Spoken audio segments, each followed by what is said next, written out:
சொன்னாராம், சிவாஜி போன பிறகு நம்ம போகலாம். அப்படியே ஒரு சந்து இருந்துதான். அந்த சந்தில் இந்த வண்டியெல்லாம் நிறுத்துங்க, மெயினில் நிற்க வேணாம், சந்தில் நில்லாம் சொன்ன உடனே எம்ஜிஆர் சொன்னது சிலருக்கு பிடிக்கலையாம். கூட இருந்தவங்க சொன்னாங்களாம், அதுக்காக நாம ஏன் காத்திருக்கணும், அவருக்காக நாம ஏன் காத்திருக்கணும், நம்ம போனால் என்ன அப்படின்னாங்களாம்.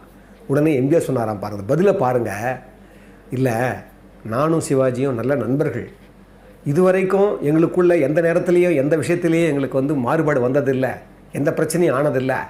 இப்போது அவர் பேசுகிறாரு, போட்டோம், அதுக்கப்புறம் நம்ம போகலாம், தேர்தல் நேரத்தில் எதுவும் பிரச்சனை வரக்கூடாது, நீங்கள் அமைதியாக இருங்கன்னாராம் எம்ஜிஆர். சொல்கிறாரு கேபி ராமகிருஷ்ணன். பாருங்கள், ஒரு எவ்வளோ பெரிய தலைவர் சிஎம்மாக இருந்திருக்கிறார் 2.5 வருஷம், அப்போ தோற்றுருக்கிறாரு, மறுபடியும் எலெக்ஷன் வருது, எவ்வளோ உள்ளே இருக்கும் சிவாஜி சாருக்கும் எம்ஜிஆருக்கும், எவ்வளோ தொழில் ரீதியான எவ்வளோ பேசியிருப்பாங்க. அப்போ கூட பாருங்கள் அந்த பண்பு, அதைத்தான் நான் மறுபடியும் நான் நினைவூட்டுறேன். அவர் சொன்னாராம், இந்த ஒரு சந்தில்